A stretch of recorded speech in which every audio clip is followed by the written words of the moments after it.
Magandang araw po sa inyong lahat mga kabayan at kaibigan.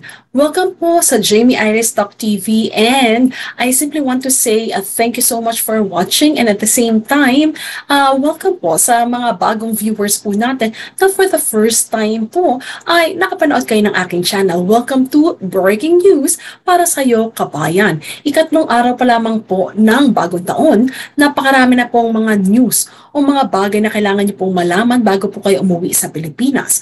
Nang sa gayon ay iba yung pag-iingat po ang siyang magawa ninyo at gayon din po ang inyong mga mahal dito sa Pilipinas ay mapag-ingat po ninyo. Alamin po natin kung ano po itong mga update na ito sa ating breaking news. Para po sa ating mga headlines. Unang-una po, ang Pilipinas is now classified as high risk for COVID-19. Naku, paano? At anong kailangan natin gawin? Para naman po sa pangalawang headline po natin, alamin po natin, ilang araw na po natin pinag-uusapan itong balikbayan na bumalik sa Pilipinas at nag-skip po intentionally ng kanyang quarantine or kanyang mandatory quarantine. Tinagurian na rin po siya o may bansag na Poblacion Girl. So alamin po natin ang mga updates ngayon. Just imagine mga kabayan, patuloy ang investigasyon dito kay Poblacion Girl for skipping her quarantine. Nang minabalita na naman po, meron na naman pong isa na namang balikbayan na nag-skip intentionally ng kanyang mandatory quarantine. At naku po, alamin ng detalye mamaya, mas matindi pa po ito kay Poblacion Girl. Well, let us just take a look at the details. Bakit mas matindi itong next na balikbayan po natin na nag-skip din po ng quarantine? Naku po, masiguradong nasa hot seat na naman ito. Ikaapat naman po nating news. NCR, unvaccinated residents, hindi pa palabasin ng bahay. Alamin ang detalye natin regarding that one in a little while. At meron pong 7 OFWs na paalis na sana, babalik para sa kanilang bansang pinagtatrabahuhan nang sila po ay nag-positive sa COVID-19. May alamin din po natin later kung ano po ang nangyari. Alamin din po natin in a little while ano po yung common reasons why some OFWs who are supposed to depart and to go back to their country kung saan po sila nagtatrabaho ay nagkakaroon po sila ng antala or delay sa airport. Alamin natin ang dahilan ng ating paiwasan. At last but not the least mga kabayan at kaibigan, may good news po para po sa mga OFWs, land-based at mga seafarers.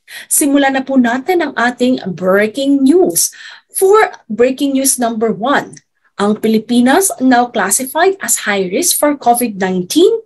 Muli po ang Pilipinas, tama ho, ang balita na na-classify na naman po ito sa isa sa mga bansa na tinatawag po natin high risk when it comes to COVID-19. Just like what was projected the past few days na ang Pilipinas when it comes to COVID-19 cases ay mag-spike up po ulit, especially after the New Year. Naibigay ko po ang figure sa inyo yesterday as of December 31. Alamin po natin, since this is the third day of the New Year, kung ano na po ang latest number po natin when it comes to COVID cases and why, okay, we are now classified as high risk. Will this affect your arrival protocol here in the Philippines? Sinasabi po ni Health Undersecretary Maria Rosario Vergeire na itong epidemic curve shows the current average daily cases have increased significantly across the country by 570%. This week, December 27, 2021 to January 2, 2022. Ang ibig sabihin po nito, to make the long story short, 7 times higher po ang cases natin here in the Philippines compared to the past 2 weeks. So yan po, talaga naman napakataas ng cases. So to give you a clear explanation. Now, this report came from ptvnews.ph. Ito naman po isang report na gather ko para po sa inyo ay mula naman po sa GMA7 News. Kung makikita po ninyo, na-gather ng GMA7 kung ilan po ang COVID-19 cases sa Pilipinas na nakalipas na 1 linggo. They base their information from Department of Health. So, tingnan po ninyo ha. Ito po, Simulan na lang po natin sa report na binigay ko po sa inyo yesterday. As of December 31, 2021, 2,961 po ang COVID cases. And then, imagine, January 1 po, that increased to 3,617. Ang sabi po nila dito, actually sa 2,961, there were 6 laboratories that were not able to actually give the information to DOH. That's why they said from 1,623, naging 2,961. And then January 1, naging 3,617. And just imagine, kahapon lamang po, that was January 2, naging 4,600, yung taas po agad. So that was why kinlasify na ang Pilipinas na high risk na po in all provinces. Although, naka-alert number 2 pa po tayo as of now, sa ibang probinsya, NCR lang po ang nag-declare ng level, alert level 3. But let us just see. Depends on the progress po. Now, bumaba po ng 4,084 po ang cases ngayong January 3. Now, what were the causes? Ang sabi po nila, there's a possible reason why it spiked up to 4,600. Kasi po, there were total of 9. So, from 6 na laboratories na hindi po nakapagbigay o sumite ng information sa DOH, nung 4,600 daw po ito, there were a total of 9 laboratories who were not able to give that during the New Year holiday. So, now that they were able to give it, so medyo bumaba po yung cases natin to 4,084.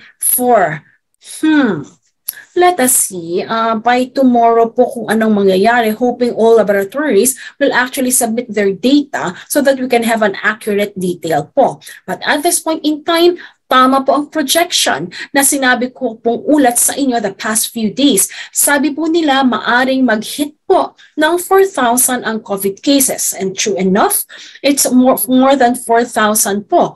But then again, we still have to determine, totoo kaya na ang sa NCR ay mga 3,000, ang COVID cases at 1,000 across the different regions or provinces in the Philippines. That's something that we're still waiting for the information because that was the projection given to us the past few days. Now, katulad po ng nasabi ko kanina sa inyo, so yesterday, January 2, 4,600 cases. Today po, 4,084. That was a drop of more than 500 cases, which is in a way quite good po.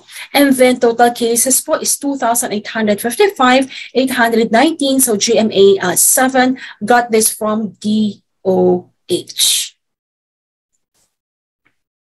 Now, kahapon po na ibigay ko sa inyo that there were 10 cases of a confirmed Omicron here in the Philippines. Doon po sa binigay na 4,000 plus cases ng COVID, hindi pa po natin na-determine exactly if there are other Omicron cases na dadaragdag po dito sa 10 cases that was reported yesterday. Pero one thing that is sure is that there was a positive 2-week growth rate of 222% when it comes to the COVID cases for Philippines as a whole. To be exact, everyone, let me read to you what ptvnews.ph had reported. They said nationally we are now at high-risk case classification from a low-risk case class, and the previous week showing a positive 2-week growth rate at 222% and a moderate risk average daily attack rate at 1.07 case for every 100,000 individuals. Ito po ang sinare sa atin ni Undersecretary Vergeire. Sinasabi po mula sa report ng DOH, makikita na sa bawat parte po or region and provinces here in the Philippines, meron naman po talagang pagtaas ng mga cases ng COVID. However, NCR can be observed na talaga pong yung surge niya ng pataas ng COVID-19 was really sharp as they had described it. Now, to be more detailed po, sabi po nila ang NCR, again, this is from ptvnews.ph, sinasabi po nila ang NCR is at high-risk case classification, showing a high-risk 1-week growth rate and 2-week growth rate and moderate risk daily average attack rate of 5.42 cases per 100,000 population. So, kaya po siya mataas kasi the last 2 weeks po, panay po talaga yung significant growth nito. Ngayon, aling mga probinsya naman po, or let us just say regions, ang sumusunod sa NCR? Meaning, ang pagtaas po ng kanilang COVID cases ay both po doon sa week ng Christmas at week ngayon po ng New Year. So yung 5 regions that they actually identified were regions 3, Regions 4A, Calabar Zone, Region 9, Region 10, Region 11. Now, katulad ng nasabi ko sa inyo, the last 2 weeks katulad ng NCR, tumataas po ang bilang ng, kumbaga, COVID-19 cases here in these regions. Now, if we will compare it to the rest of the regions in our country, sinasabi na yung ibang regions po na hindi po natin nabanggit kanina, they are also increasing in COVID cases. However, ngayon lang pong recent week, meaning nitong bagong taon lang po na linggo. Hindi katulad po ng other regions at ng NCR, in last 2 weeks po, panay na po ang pagtaas. Now, let us just take a look. Kamusta naman ang health care system po natin now that the cases are increasing? Kung dati nagkakaroon po ng kakapusan when it comes to healthcare facilities, how about now? Sinasabi po ng ating Health Undersecretary for CARE na at this point in time, the PH health system capacity is remaining or it remains at 50% utilization. National bed capacity is at low risk, total utilization of 18% only, and intensive care unit beds utilization is at 22%. So far po, meron po tayong big room for utilization po sa ating mga nabanggit. But of course, we don't really want the COVID cases to increase, but just in case, it's really good to know this para hindi naman po mag-alala ang mga tao at mahal sa buhay ng sino man po ang magkakaroon ng COVID. But still, ibayo pong pag-iingat ang siyang ina-advise po natin sa ating mga OFWs and ROFs and balikbayan and foreigners who are traveling back to the Philippines and at the same time to your loved ones who are already here in the Philippines. So that's the report that we have for our first breaking news. Now let us just take a look at the second news that we have. For the past few days, everyone, we kept talking about this balikbayan who came back to the Philippines and skipped her quarantine. Ito po yung natagurian na si Poblacion Girl. What is happening to Poblacion Girl? Matatandaan po natin that we had reported that after she went to her quarantine hotel, she immediately went out at nakipag-party po siya and she was seen somewhere in Poblacion, Makati. And at the same time, she went to other parties na meron pong proof ang CCTV, social media at even po TikTok. Sinabi po ng Criminal Investigation and Detection Group, they say that they will file charges against the returning overseas Filipino who allegedly skipped quarantine to party in Makati and infected some she came in contact with. Alamin po natin yung detalye mula na naman po sa iba pong sources natin kung ilan po bang na-infect niya. Now, this report came from cnnphilippines.com. Sinabi din po ng CNN Philippines that Gwyneth Chua, siya po yung in-identify po natin na balikbayan na nag-skip po ng kanyang quarantine. Sinabi po ng CNN News na meron pa daw pong siyam na ibang tao including her parents whom the Criminal Investigation and Detection Group say it will file charges against. Ganun din po personnel of a quarantine hotel for violating health protocols. Sinabi po ng CIDG that they had identified Chua as the returning overseas Filipino who allegedly skipped quarantine to party in Poblacion, Makati and infected some people she came in contact with. Now that's the next question. How many people she came in contact with that were affected by the said virus? Sa panahon po ngayon, at this point in time, sinabi nila, hindi pa po natutukoy kung anong klaseng COVID-19 virus ang meron po si Gwyneth Chua. Ito po ba ay Omicron or ito po ba ay Delta? 7 out of 15 close contacts of the coronavirus positive Poblacion girl was kept quarantined after returning from the United States, along with the secondary contact also tested positive for COVID-19 according to the agency. So summarize po natin, ganito po yan. So nahati po siya. Meron po siya yung close contact. So yung close contact niya po were 15. So doon sa 15 na first close contact niya, 7 po ang naapektuhan. Now, meron po siyang tinatawag na secondary contacts. Yung secondary contacts niya, when they counted it according to the CNNphilippines.com, there were 19. Now, out of those 19 secondary contacts, isa lang po ang na-infect or nag-test ng positive sa swab test. Now, let us just say total of 8 na po sila. So, first contact and secondary contact. Not at this point in time, hindi pa rin po tukoy what type of COVID virus that they all have. So, later on, we will actually know that. Now, at the same time po, at this point in time, we are still waiting kung ano po ang magiging fine or charges for the hotel who actually allowed this balikbayan to actually go out from her quarantine or nagkaroon po ng absentee quarantine. Nag-apologize na po ang hotel na ito na sa pangalan na Berjaya Hotel regarding what had happened, and they actually promised that this incident will not happen again in the apology that they issued to the public. And they said that they will be cooperating with the kumbaga po, authorities regarding the investigation for this matter.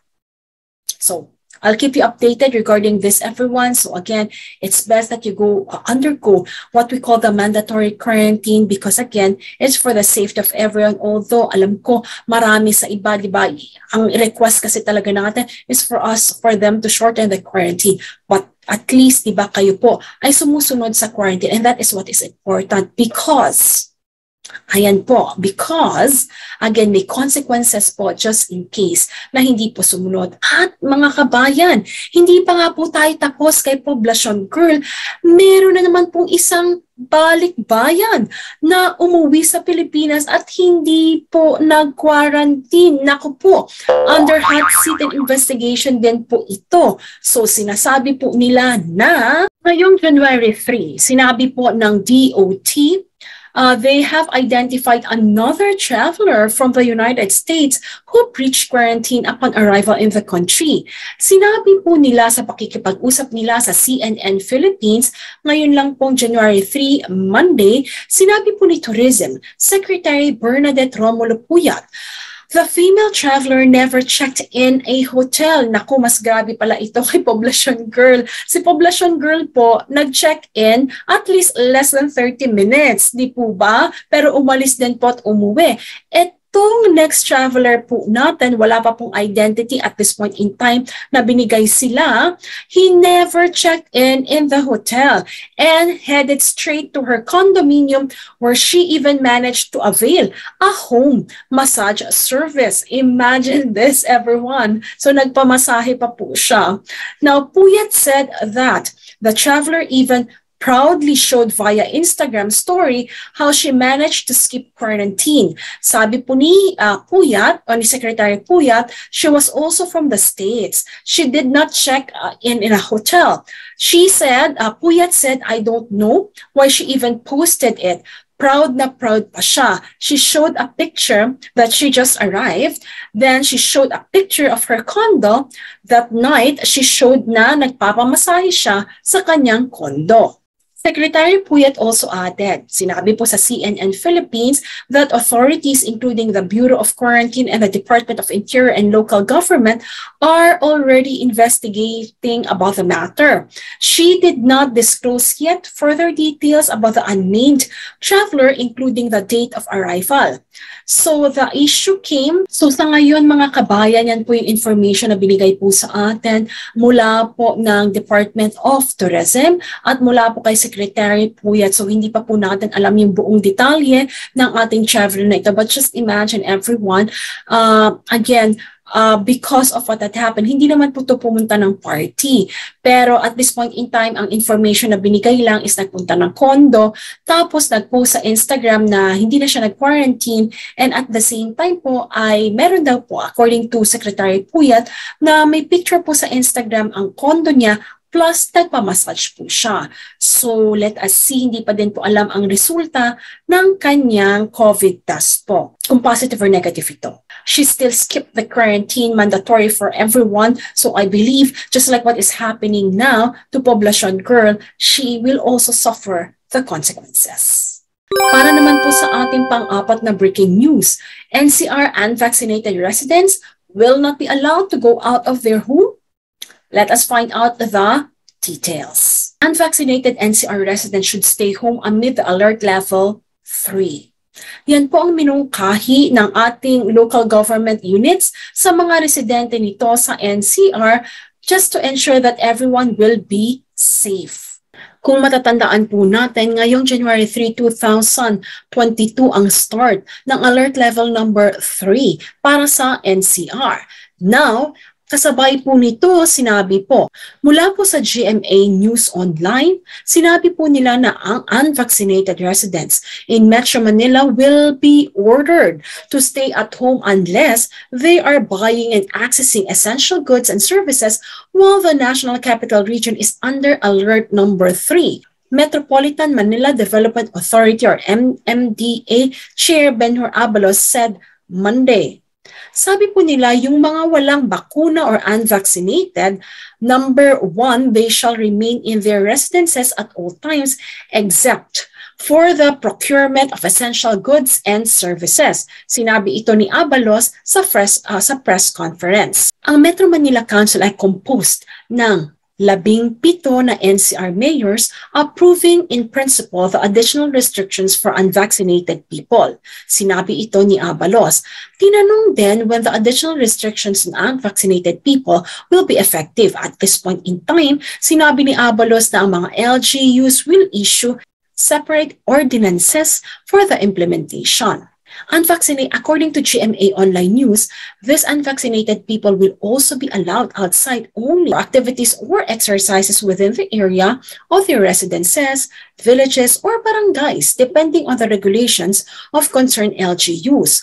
Sinabi ni Abalos that the implementation of stay-at-home order in NCR is the pilot case para sa buong bansa. The stricter the measure, it will aim to sustain yung improvement in economy as well as the public health gain in the past months under alert level number 2. Dinagdag niya po na maaari sa aksyon na ito ay mapigilan din po ang paglaganap ng Omicron virus sa NCR.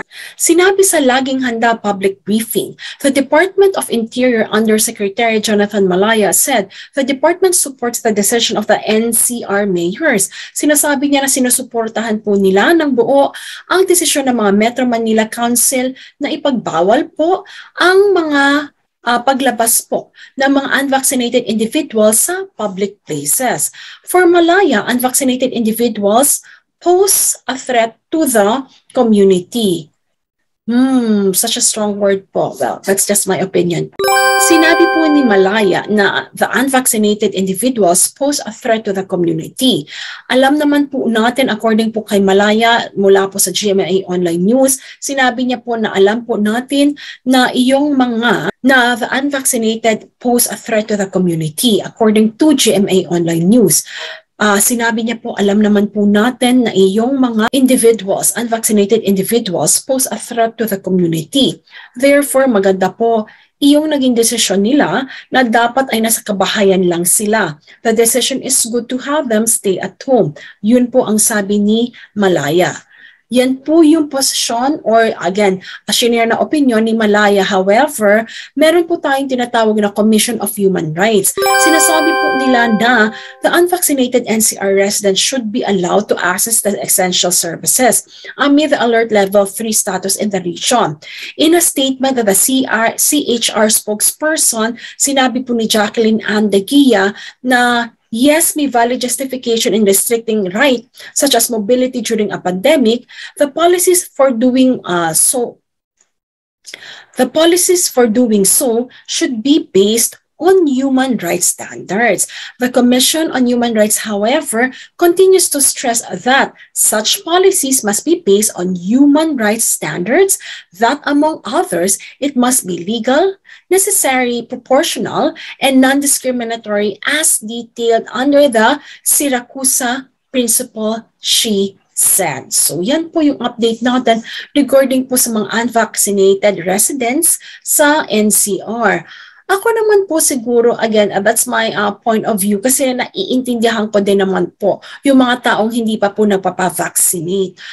Kasi po, they still have some apprehensions that could be one of the reasons bakit hindi po sila nagpapavaccinate at this point in time. Kung hindi po sila papalabasin sa bahay, again, sabi nga noong Commission on Human Rights, kung kinakailangan talaga and they don't have any other tao po doon sa bahay para bumili ng essential goods, then they should at least be allowed po na lumabas. Ngayon, kung sakasakali po na i-implement yon, sabi lang po ni Commission on Human Rights na wag lang masaklawan yung mga karapatang pangtao po ng mga unvaccinated individuals. And siguro din po we have to also be sensitive with some people na unvaccinated kasi some of them might have had COVID in the past at na-trauma po sila with their experience kaya at this point in time hindi pa rin po sila nagpapabakuna.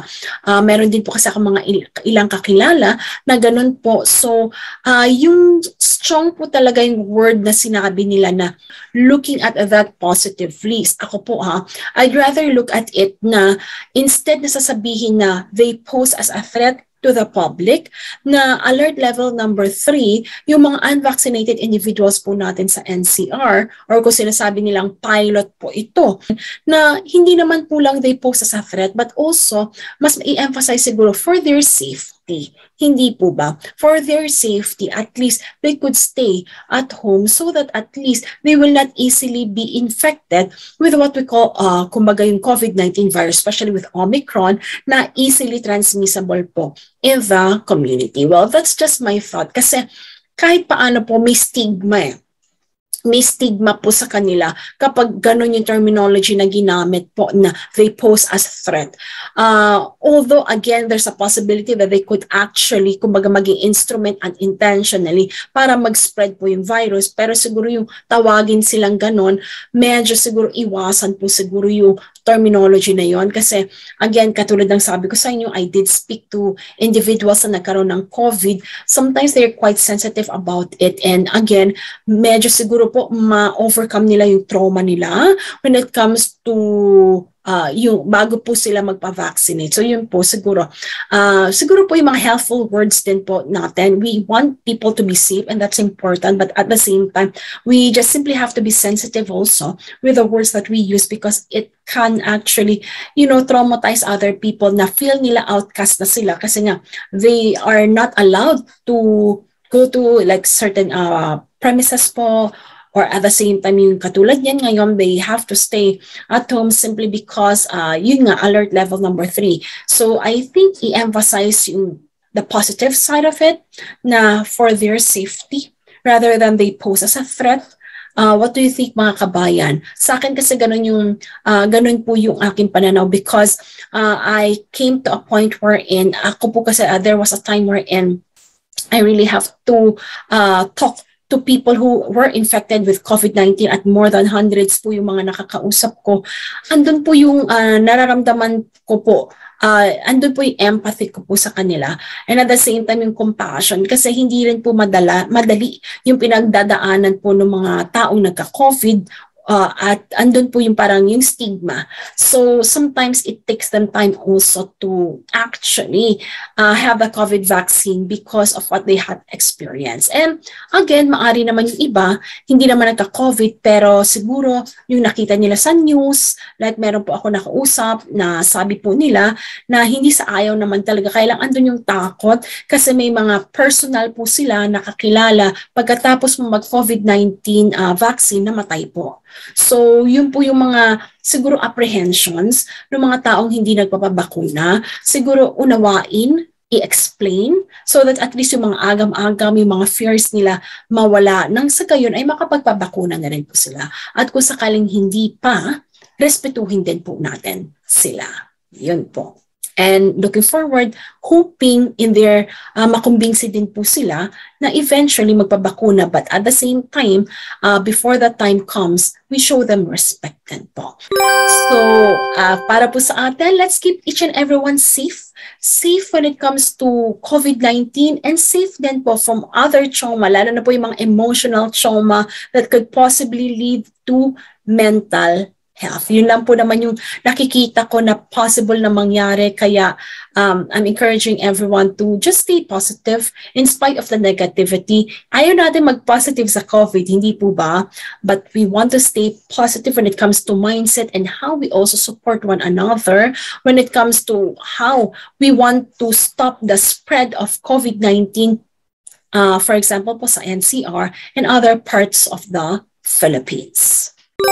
Now, strict implementation of requirement for travelers flying back overseas. Sinabi po nila na ilang mga OFWs po ang hindi nakaalis or nakapag-depart po as their scheduled flight simply because they were not carrying the negative RT-PCR test. Meron pong ilang nagsasabi sa kanila na sa bansa naman namin, hindi kailangan ng RT-PCR test. Bakit hinihingi dito sa Pilipinas? So, ang advice ko po sa inyo, alam ko yung marami po sa inyo pauwi pa lang ng Pilipinas, pero once you depart na po, para maiwasan nyo po yung aberya na nangyayari po katulad dito sa ating mga OFWs, make sure na coordinate po muna kayo sa airlines kung saan po kayo lilipad para malaman niyo ano ba yung requirements, ilang hours ba yung swab test, may swab test ba na kailangan, kasi hindi yung mabubulagakan na lang pagdating mo sa airport, asan ang swab test mo, negative result, ay wala. So, ibig sabihin, hindi ka lilipad because that's a mandatory protocol. Now, meron din namang iba doon, mga OFWs wherein they try their best to prepare everything they need bago po sila umalis para wala na pong antala ang kanilang paglipad. So, yun po ang reason why yung iba naman nakakalipad po sila ng mabilis papunta po sa kanilang country of work po.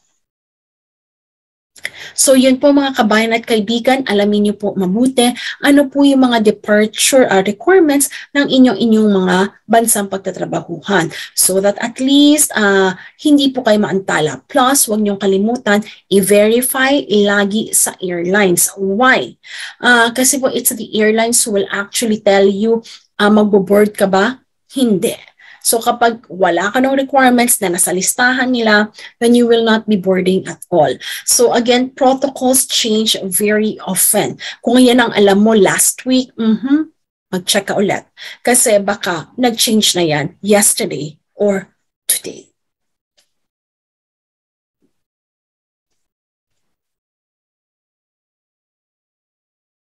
So once again, everyone, complying to departure requirements is a must. Travelers should ensure to provide required documents and do needed RT-PCR tests prior boarding. Mga kabayan, siguraduhin na lahat ng dokumento nasa bag na bago umalis, lalo na yung mga vaccination certificate at iba pang mga kailangan. So aside pa sa mga kontrata at pasaporte, nang sa gayon iwasan ang delay sa inyong pagbalik sa inyong pinagtatrabahuhan. Breaking news number 6, last news na po natin. So ano po ba yung good news para sa ating mga OFWs? Meron na pong departamento ngayon ang mga OFWs at mga seafarers. Ito po ang tinatawag po natin na Department of Migrant Workers or DMW. Nilagdaan po ng ating Pangulong Duterte ang Republic Act 11641 na nagtatatag ng Department of Migrant Workers or DMW. Ito po ay dating batas na isinulong ni Senator Bongo when he started as a senator. Ang sabi po, ang DMW ay may 24/7 emergency response and action center, may media and social media monitoring, sakop na po nito ang POEA. At kung may mga complaints po tayo na agapyado ang mga OFWs, whether po land-based or seafarers po, maaari pong idulog sa departamentong ito. Sakop din po nito ang mga sumusunod. Katulad po ng nabanggit ko po, POEA, Migrant Workers Affairs, and ng DFA, POLO or Philippine Overseas Labor Office, and other agencies related to migrant workers. At seafarers po. Other agencies related to migrant workers at mga seafarers. Wow! I'm quite excited and very curious about this department. Kasi nga po, siguro hindi ko nabigyan pansin kahit ang dami na po nating taong bilang OFWs. Kayo ba nabigyan ng pansin na wala pala pang specific department ang OFWs?